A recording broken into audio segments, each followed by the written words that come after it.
हाँ जी, ध्यान दीजिए। हम देख रहे हैं लोन अकाउंट, ठीक है ना।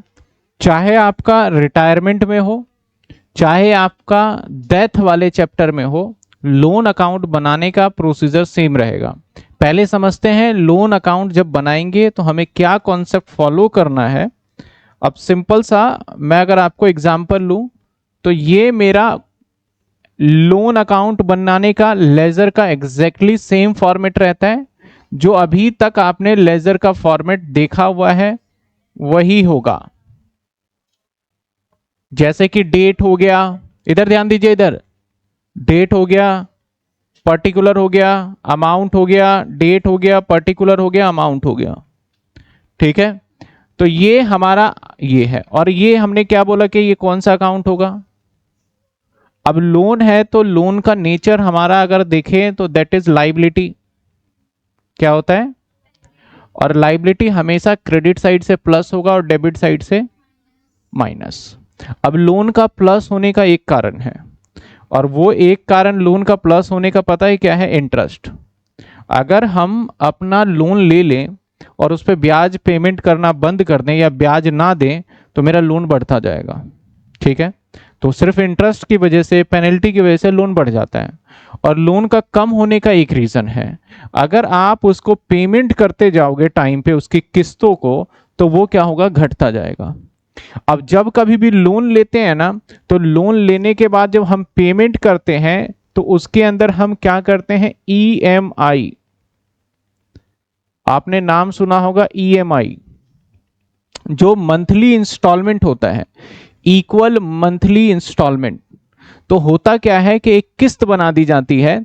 जैसे मैंने सपोज करो 10 या 12 हजार रुपए का लोन लिया और मैंने कहा कि भैया मैं इसको 12 महीने में पे करूंगा। तो अगर मैं किस्त अपनी निकालूं कि हर महीने मेरी कितनी किस्त जाएगी, तो जवाब है सर 12 हजार रुपए, और 12 महीने में दूंगा तो हर एक महीने में 1 हजार दूंगा, ठीक है। हर एक महीने कितना दूंगा मैं। अब यहां पे दूसरा पॉइंट ये आता है कि हम ब्याज के साथ 1 हजार है या अलग से ब्याज जोड़ोगे। यानी एक हो सकता है कॉन्सेप्ट इंक्लूडेड हो और एक हो सकता है अलग से। तो जब मैं अभी क्वेश्चन करूंगा तो ब्याज वाला कॉन्सेप्ट तो समझा दूंगा। पहली बात तो आपको यह समझना है कि लोन अकाउंट काम कैसे करता है। अगर मैं लोन लिखूंगा तो बाय साइड में लिखूंगा लोन। लोन कितने का होगा मेरा, 10 हजार का। और पेमेंट हमेशा याद रखना किया जाता है एंड में। ऐसा नहीं कि 10 हजार लोन लेने गए और आपको पेमेंट करना पड़ गया पहली किस्त। किस्त कब दोगे आप, 1 महीने के बाद देते हो। तो अगर मैं इस महीने की बात करूं तो एंड में मेरा इंटरेस्ट भी ड्यू होगा, जो भी आता है मान लेते हैं इंटरेस्ट। और उसके बाद मैं क्या करूंगा, उसको बैंक से पेमेंट कर दूंगा। समझ में आया आपको बैंक से कैसे पेमेंट करूंगा। आपने बोला सर 1000 रुपए पेमेंट करिए, 1000। तो मेरे पास पहले साल में मेरा लोन का बैलेंस सीडी जो बच जाएगा वो बचेगा, दैट इज 9 हजार। मैंने अभी इंटरेस्ट नहीं बताया, चलो लेट्स के मैं इंटरेस्ट भी बोल देता हूं कि हर महीने मैं 100 रुपए ब्याज के साथ पे करूंगा। तो मेरा लोन अकाउंट अगर थोड़ा सा रफली आपको आइडिया दूं कैसे होगा, ये बनाया हमने फॉर्मेट। और यहां डेट इंपॉर्टेंट रहेगा, डेट लिखना पड़ेगा आपको, है ना। अभी तक जितने फॉर्मेट बनाते थे तो बिना डेट का भी चल जाता था, लेकिन नाउ अब आपको डेट बनाना पड़ेगा, बिना डेट के बात नहीं बनेगी। ये बन गया हमारा, एक एग्जाम्पल ले लेते हैं लोन का। तो लोन हमारा है, सबसे पहले तो बाय साइड में 1 तारीख को मान लेते हैं, 1/1 को बाय। हमने क्या करा, इंटरेस्ट दे दो, लोन दे दो, जो भी वट एवर नेम कर लो, लोन हमारा है यहाँ पे, दैट इज 10 हजार रुपए का।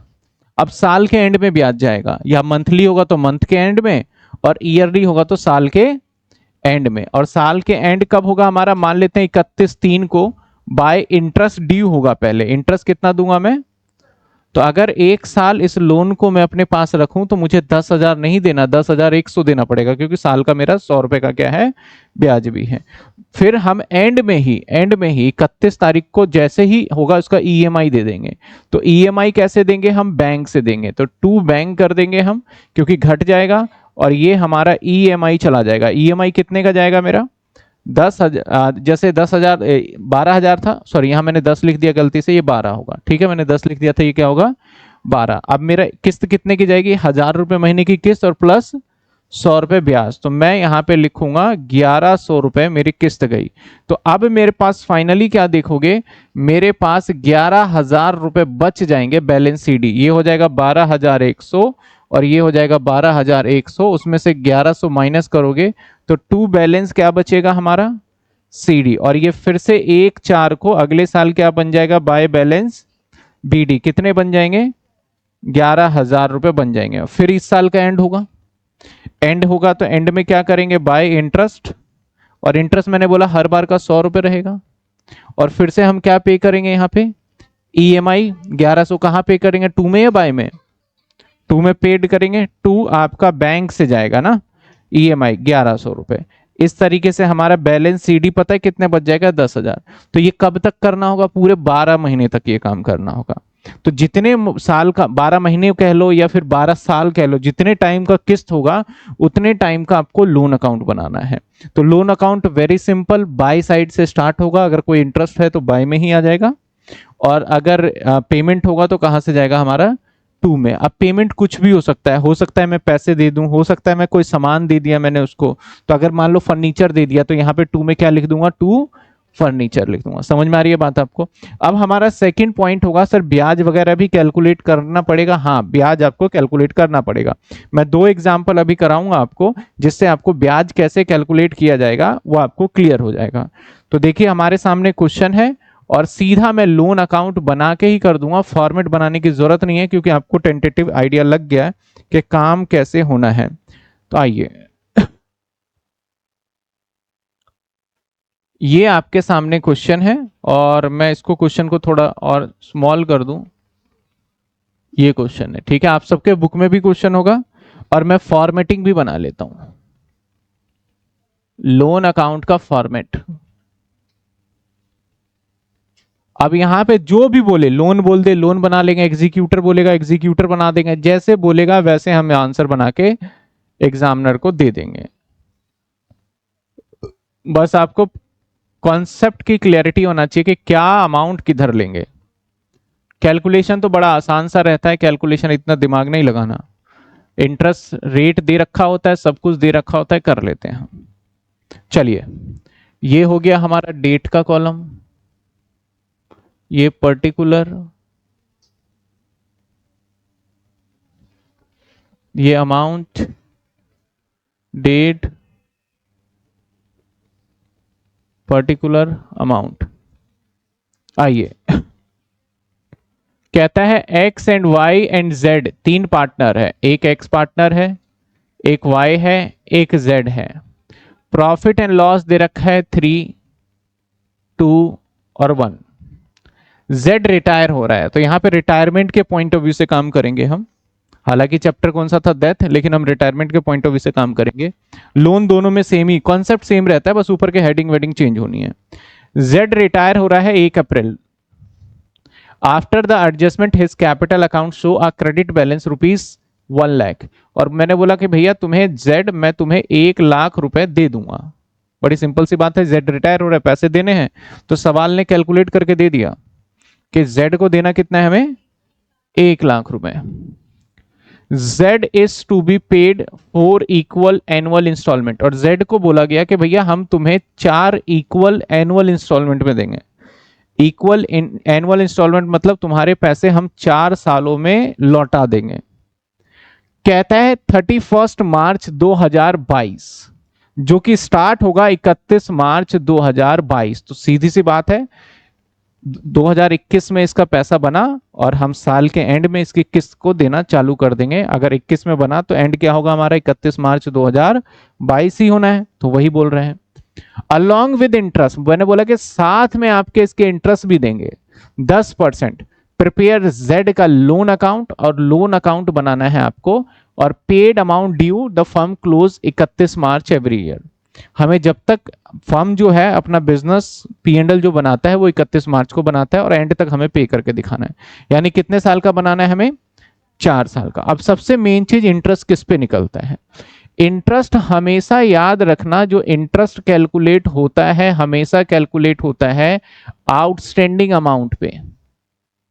किस पे कैलकुलेट होगा, आउटस्टैंडिंग। जैसे मान लेते हैं कि मैंने लोन लिया 1 लाख का, अगर मैं आपके 10,000 लौटा दूं तो फिर जो मेरा अगले साल ब्याज कैलकुलेट होगा वो होगा मेरा 90,000 पे। और मान लो फिर मैंने आपके 10,000 फिर लौटा दिए, तो अब जो मेरा अगली बार ब्याज कैलकुलेट होगा वो किस पे होगा? 80,000 पे। लेकिन दोनों तरीके से होता है। कई बार ऐसे देखोगे जनरली जो आप किस्त पे फोन वगैरह लेते हो ना, इसमें ऐसा नहीं होता। इसमें होता है कि 10,000 पे पहला किस्त दोगे तो 10,000 का फोन लिया तब भी 10,000 पे ब्याज कैलकुलेट होगा। दूसरी किस्त दे चुके हो तब भी आपका ब्याज किस पे कैलकुलेट होगा? 10 पे ही। तीसरी किस्त भी दे रहे होगे तो वो ब्याज किस पे कैलकुलेट कर रहा होगा? तो यानी जो इंटरेस्ट ईएमआई पे निकलता है रियल लाइफ में लोन पे, वो दो मेथड्स होते हैं। एक होता है फ्लैट और एक होता है रिड्यूसिंग। एक होगा फ्लैट और एक होगा, तो हम जो सीखते हैं अकाउंट्स के अंदर वो रिड्यूसिंग होता है। अगर आप हाँ बड़े लोन लेते हो बैंक से, तो वहां पे अगर आप बैंक से कभी भी लोन वगैरह लोगे किस्तों पे, तो बोलना उससे भैया रिड्यूसिंग रेट होगा कि फ्लैट होगा। तो वो ना फिर थोड़ा आपको कंफ्यूज करने की कोशिश करेंगे। देखो कुछ भी इंटरेस्ट नहीं जाएगा, 100 रुपए जाएगा, 150 रुपए जाएगा। आप ऑलवेज उसको कहना मुझे रिड्यूसिंग रेट वाला, क्या आप मुझे जो ईएमआई कर रहे हो क्या रिड्यूसिंग रेट वाला कर सकते हो? वो मना कर देंगे, जी नहीं होगा, वो मना कर देंगे। तो आप एक कई बार पूछ के देखना कि कौन से वाला आपको बोला ईएमआई लोन ठीक है। आपने एक मान लेते हैं टीवी लिया 50,000 का, अब आपने बोला किस्त बना दो, वो फटाफट कैलकुलेट करके ये करके दे देंगे। आप देखते हो ठीक है 4,000 रुपये महीने की किस्त है, सैलरी से निकल जाएगा, ठीक है कोई बात नहीं कर दो। लेकिन उससे ये बात आप पूछना कि भैया जो इंटरेस्ट लगाया है वो किस मेथड से लगाया है, रिड्यूसिंग से लगाया है या फ्लैट से लगाया है। तो फिर वो थोड़ा सा क्या होगा, अचंभे में आ जाते हैं कि ये टेक्निकल बातें पूछने लगा है अब ये। तब वो कहेंगे जी हमारा तो ऐसा ही रहता है, ये रहता है। तो आप बोलो रिड्यूसिंग से वाला दो, तो रिड्यूसिंग वाला होता है उनके पास, होता है, लेकिन उसमें उसका कमीशन क्या बनता है जो एजेंट का? कम। तो वो बोलेगा नहीं जी नहीं जी, तो लास्ट में बहुत जिद बहस करने के बाद रिड्यूसिंग देगा। रिड्यूसिंग में क्या होगा, पहली किस्त दी, उसके बाद आपका कम हुआ ना पैसा, तो कम पे ब्याज लगेगा, तो आपका ब्याज अमाउंट ऑलवेज क्या आएगा? कम आएगा। अगर 10% रेट दे रहा है ना, तो आपको ओवरऑल इंटरेस्ट 5% पड़ता है रिड्यूसिंग में। और फ्लैट में 10% दे रहा है तो वो 10%। वो पता है कैसे निकाल के दिखाते हैं? अगर आपका 10,000 का फोन है, कितने महीने की किस्त करवानी है? 1 साल की करवानी है, तो सीधा ये 12% लगा देगा। कितना हो गया 10,000 का 12%? 1,200 रुपए। तो 11,200 को सीधा 12 से डिवाइड करके वो निकाल देगा। अब भाई हम तो किस्त हर महीने दे रहे हैं, आपने तो इस पूरे 10,000 पे 12 महीने का किस्त इंटरेस्ट ले लिया ना मुझसे। तो जबकि होना ये चाहिए था, अगर मैं 1,000 रुपए महीने दे रहा हूं तो अगली बार की किस्त तो आप कम से कम 9 पे निकालिए, फिर 8 पे निकालिए इंटरेस्ट जो निकालेंगे। लेकिन वो ऐसे नहीं निकालेंगे, एक बार जोड़ के दिखा देंगे, टोटल कर देंगे, देखेंगे देखो 12 से हो गया। और उसके बाद भी आपसे फाइल चार्ज, प्रोसेसिंग चार्ज, बड़े सारे चार्जेस ले लेंगे वो। तो आपको पता लगेगा, बाद में रियलाइज होता है जिनको नहीं पता होता। लेकिन आप जो अकाउंट्स पढ़ेंगे रियल तरीके से कैसे लोन का इंटरेस्ट निकाला जाता है वो बताया जाता है। तो देखो जैसे कि इसने बोला 4 किस्तें बनाओ प्लस इंटरेस्ट, मतलब किस्त बनाना उसके साथ इंटरेस्ट जोड़ जोड़ के ईएमआई बनेगा। क्योंकि हमारा ईएमआई क्या होता है पता है आपको? ईएमआई इज इक्वल टू, यानी किस्त is equal to principal amount और प्लस में इंटरेस्ट अमाउंट। आपने पढ़ा है 9th क्लास में। तो ईएमआई क्या होता है? प्रिंसिपल अमाउंट क्या होता है? जो हमारे पेमेंट जा रहा है। अगर 10,000 जा रहा है, अगर मेरी ईएमआई मान लेते हैं 1,000 है, तो इसके अंदर 100 रुपए का हमारा मान लेते हैं कि इंटरेस्ट होगा, और बाकी का 900 क्या होगा हमारा? प्रिंसिपल होगा। समझे बात? क्या होगा हमारा? 900 प्रिंसिपल होगा। अब अगली बार जब मैं किस्त देने जाऊंगा तो ब्याज पता है कैसे कैलकुलेट होगा? भैया अगले साल के लिए हमने 1,000 में से, या 10,000 कर, 10,000 में से 900 तो दे ही चुके हैं। तो अब अगली बार किस्त आपका इंटरेस्ट किस पे निकालोगे? 10,000, जिसमें से हम पे कर चुके हैं भाई 900, तो इस पे थोड़ी अब ब्याज देंगे। अब जो बैलेंस बच गया हमारा, कितने बच गया? 90, 100, इसके ऊपर अगले साल इंटरेस्ट कैलकुलेट करोगे, जो लॉजिकली यही होना चाहिए। ठीक है। अब जैसे मान लेते हैं फिर से आपका ईएमआई गया, फिर जैसे जैसे घटता जाएगा बैलेंस पे कैलकुलेट करेंगे। तो सवाल यहां पे क्या कहता है? 4 किस्त बना दो। तो अगर मैं प्रिंसिपल को इसने बांटने के लिए बोला, तो 1,00,000 रुपए को अगर 4 में मैं बांट दूं तो भैया कितना बनेगा हर साल? 25,000 का बनेगा। कितने बनेंगे? तो पहली किस्त जो जाएगी, फर्स्ट किस्त, 1,00,000 रुपए होगा। और 1 लाख पे लगेगा हमारा इंटरेस्ट। रेट आपको इंटरेस्ट का दे रखा है 10%, साल में दे रहे हैं तो 10,000। 10,000 तो पहली बार हमें जो देना पड़ेगा 10,000 ब्याज हो गया ना 1 लाख पे, और हर बार की किस्त कितनी है हमारी, और 25,000 इसमें ब्याज नहीं जुड़ा हुआ है क्योंकि 1 लाख को मैंने 4 से डिवाइड किया और 25-25 4 में देते तो ब्याज दिया थोड़ी ना आपने। फिर ब्याज तो होता कि 1 लाख का आप 1,05,000 दे रहे हो, 6,000 दे रहे हो, यानी 1 लाख से एक्स्ट्रा दे रहे हो, तो ब्याज नहीं है। तो जो मेरा पहला किस्त जाएगा, फर्स्ट किस्त, वो क्या जाने वाला है भैया, 25,000 और प्लस इंटरेस्ट। तो इंटरेस्ट पहले साल का क्या है, तो मेरा पहला ईएमआई जाएगा कितने, 35। अगर मैं सेकेंड ईएमआई निकालू तो अब मेरा कर्जा 1 लाख नहीं बचा, क्योंकि मेरा कर्जा सेकेंड ईयर में मेरा कर्जा बचेगा कितने का, 75 का ही बचेगा ना, क्योंकि 25 तो प्रिंसिपल दे चुके हैं हम। अब जो अगली बार इंटरेस्ट निकालोगे किस पे निकालोगे, 75 पे। जो दूसरी किस्त होगी, सेकेंड किस्त कितनी जाएगी, 25,000 तो जा ही रहा है और प्लस में 70। समझ में आ रहा है किस्त कैसे बन रहा है। अब बताओ तीसरी किस्त क्या होगी हमारी, तीसरी का इंटरेस्ट बताओ, थर्ड का, थर्ड का इंटरेस्ट बता सकते हो कितना बनेगा, क्योंकि 25,000 प्रिंसिपल तो दे ही रहे हो, तो कितने पे ब्याज निकालोगे थर्ड की ईएमआई में, बताओ कितने पे ब्याज निकालोगे, 50,000 पे निकालेंगे। सिंपल सी बात है कि भाई हर बार हमारे प्रिंसिपल कितना घट रहा है, 25। 1 लाख था, पहली किस्त गई 25,000, मेरे कर्जा माफ हो गया, इंटरेस्ट तो छोड़ दो, कर्जा माफ हो गया 25,000 का, फिर 75 बचे, फिर 25 चला गया आपका, तो फिर 25 माफ हो गया, तो अब कितने बचे, 50 बचे। समझ रहे हो ना आप, तो 50 पे ब्याज लगाओगे अब, तो अब 50 पे ब्याज लगाओगे, फिर से कितना ब्याज लगेगा, 5,000। जो थर्ड किस्त जो बनेगी आपकी वो 25,000 और उस पर ब्याज कितना लगेगा, 5,000। समझ रहे हो, मैं इसको टेबुलर फॉर्म में भी करूंगा, पहले आप जनरल तरीके से सीख लो। अब हमारे पास कितना कर्जा बचा, 25। चौथी किस्त हो जाएगी तो लास्ट किस्त होगी 25, और 25 पे हम 10% 2500 लगा के फिर ऐड करके हम दे देंगे। समझ पा रहे हो आप। तो हम यहाँ पे किस्त बनाएंगे, ईएमआई की कैलकुलेशन करेंगे। तो इसको कैलकुलेशन करने के लिए ना, हालांकि तो कोई टेबल नहीं होता, आप डायरेक्टली अकाउंट में भी कर सकते हो, लेकिन मैं एक टेबल बना देता हूं। अगर आपको ये अच्छा लगे तो आप करिएगा इसको, नहीं अच्छा लगे तो कोई बात नहीं है, अगर नहीं अच्छा लगे तो कोई बात नहीं है, ठीक है ना। ये टेबल वैसे एक चैप्टर होता है, आगे पढ़ोगे, हायर परचेज, उसके अंदर यूज होता है।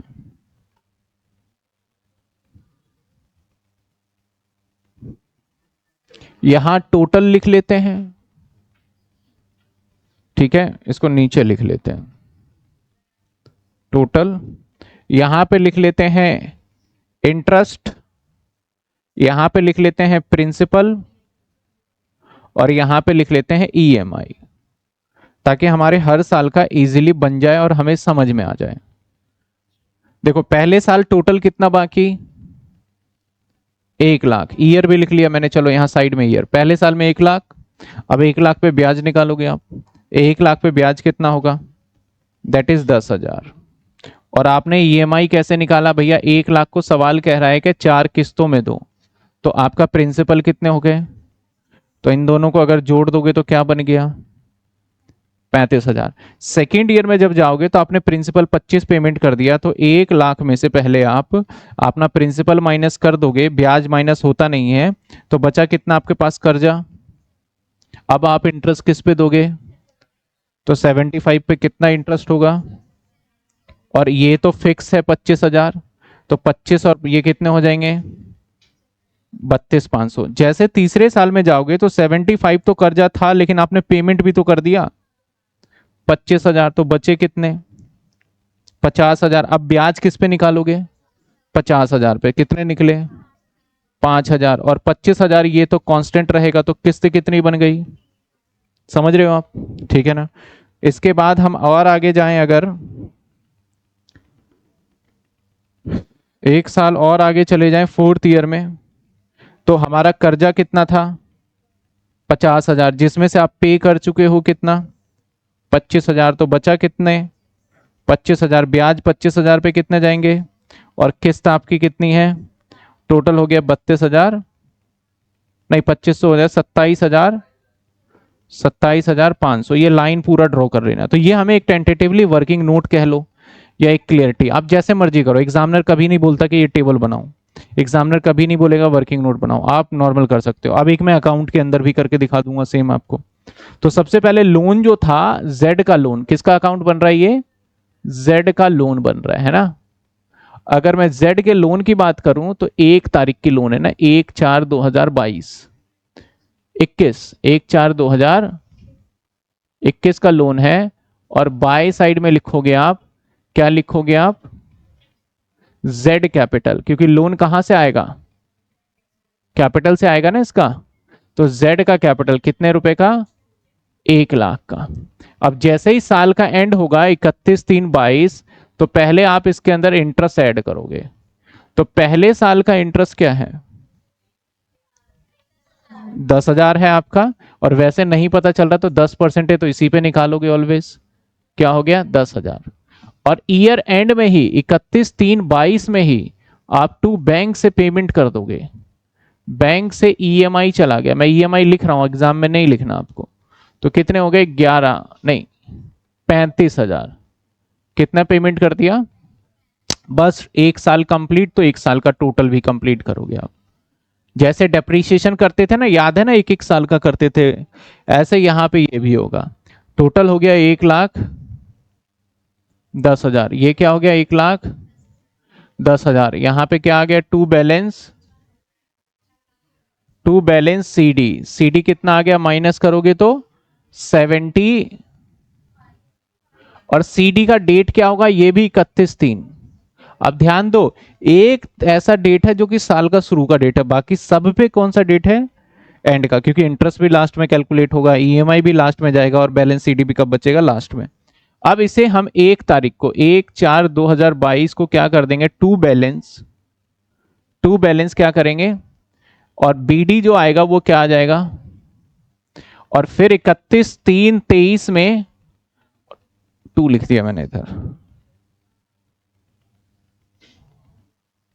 क्या निकलेगा, बाय इंटरेस्ट। कई बार इंटरेस्ट भी लिख देते हैं और ब्रैकेट में प्रॉफिट एंड लॉस भी लिख सकते हो। तो इंटरेस्ट कितना निकलेगा सेकंड का, वैसे निकाल रखा है, नहीं तो डायरेक्ट यही निकाल दो, 75 है ना, डायरेक्ट इसी पे निकल जाएगा, तो टेबल नहीं बनाना पड़ेगा। तो दोनों में से जो आसान लगता है वो आप कर सकते हो। ईयर एंड जैसे भी होगा तो हमारा सेकंड ईएमआई चला जाएगा टू बैंक। अब टू बैंक से कितने की ईएमआई जाएगी,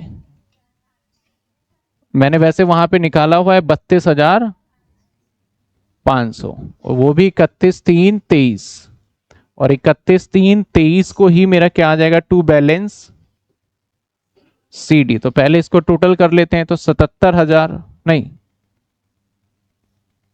75,82 82,500 और बैलेंस सीडी आ जाएगा 50,000। अब 1/4/2023 बाय बैलेंस बीडी कितने आ गए। अब फिर से इंटरेस्ट निकालोगे 31/3/24 को बाय इंटरेस्ट, और अब 5,000 आएगा इंटरेस्ट थर्ड ईएमआई का, और 31/3/24 को टू बैंक, और बैंक से क्या गया हमारा, ईएमआई गया, कितने रुपए का जाएगा, 25 तो हमारा वही था, और 5,000 ब्याज, तो कितने गए 30,000। अब 31/3/24 में ही टू बैलेंस सीडी कितने बचे हमारे, बचेंगे 25, में टोटल कर देता हूं फिर भी, दैट इज आपका 55, और इधर भी देखो टोटल क्या आ रहा है।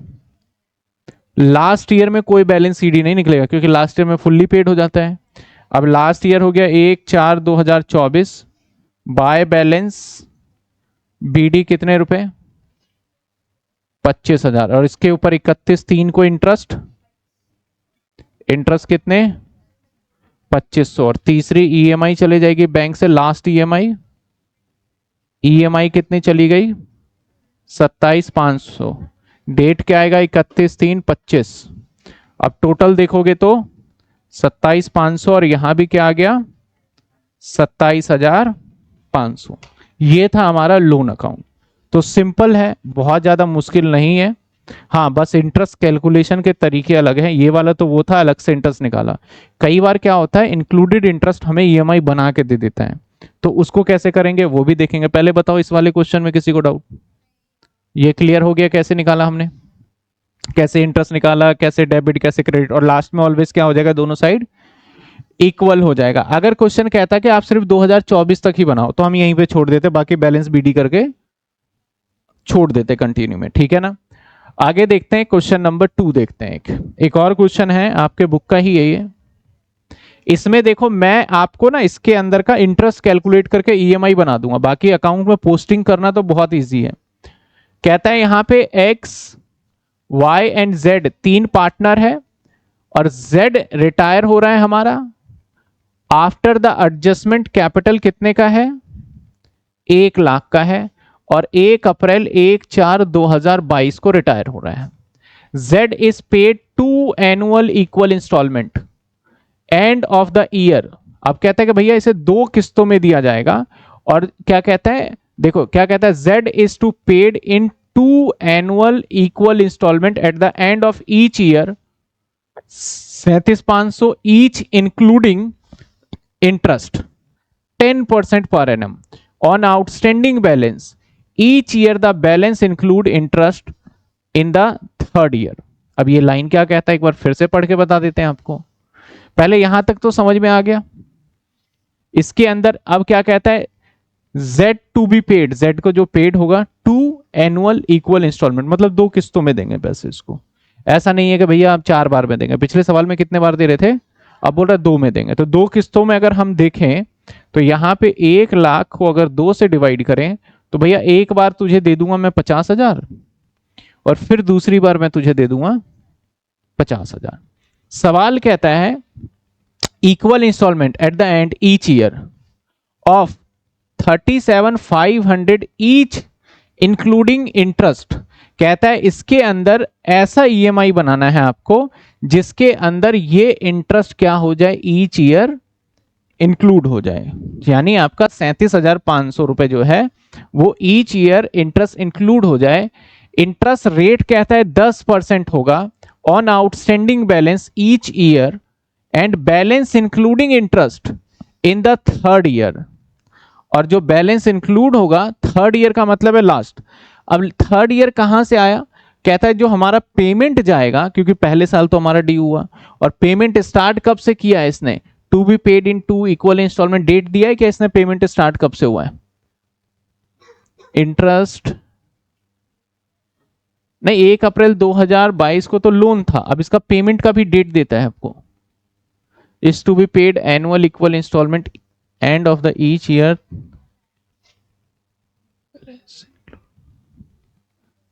थर्ड ईयर बुक में देखो कहीं इंटरेस्ट का दे रखा है डेट, आपको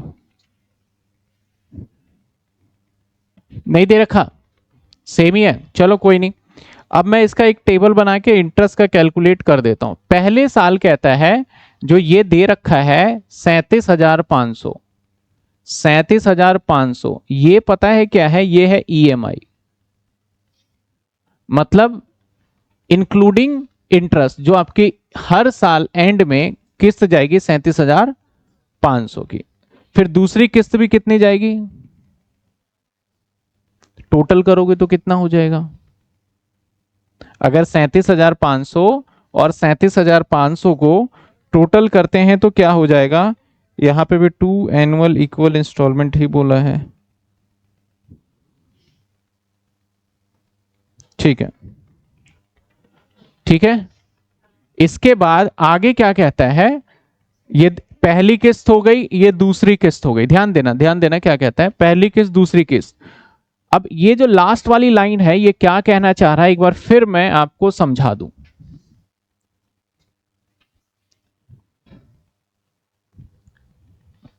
ऑन द आउटस्टैंडिंग बैलेंस कहता है कि जब आप ये 2 किस्त दे दोगे उसके बाद जो भी बैलेंस बचेगा, जो भी कुछ आउटस्टैंडिंग बैलेंस बचेगा, मान लेते हैं 2 किस्त चला गया, इसके बाद भी देखोगे थर्ड टाइम पे कुछ पैसे बच रहे हैं, ठीक है ना।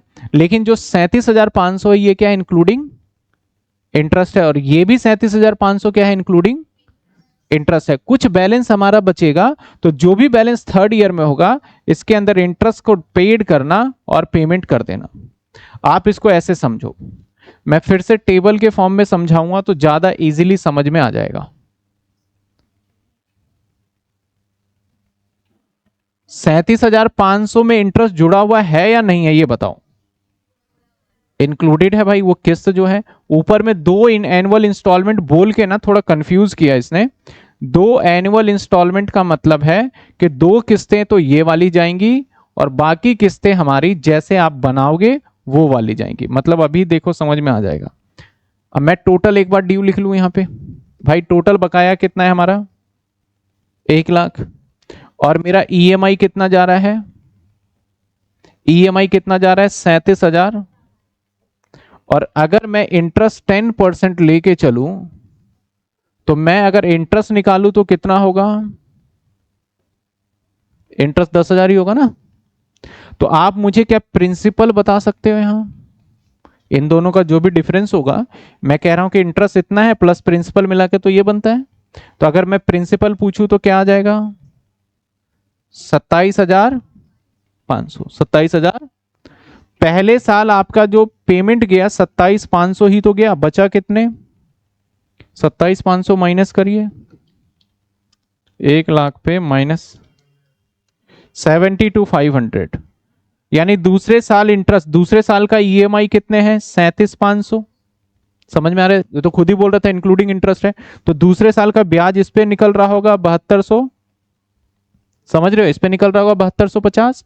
और अगर ये 7250 इस पे निकल रहा है और 37,500 के बीच का डिफरेंस लोगे आप तो कितना आ गया हमारा 30,200। तो दूसरे साल का ये चला गया, अब तीसरे साल में जो भी बचा उस सब पे इंटरेस्ट के साथ पे कर दो, ये कह रहा है।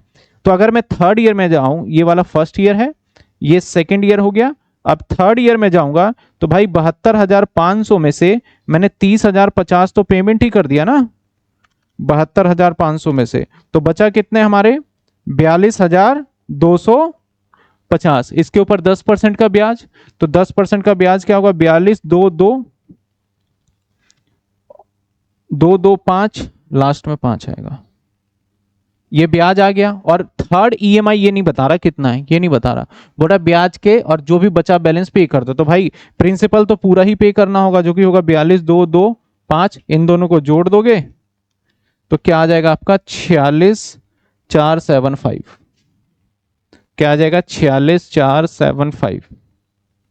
फिर से समझो इसको, दोबारा से देखो क्वेश्चन में क्या कह रहा है कि आपको, पहले मैं दोबारा बताऊं क्वेश्चन को, चलिए मैं क्वेश्चन दोबारा समझाता हूं, ये क्वेश्चन दोबारा समझाता हूं, टेबल रहने दो फिर टेबल के साथ साथ समझ लेंगे।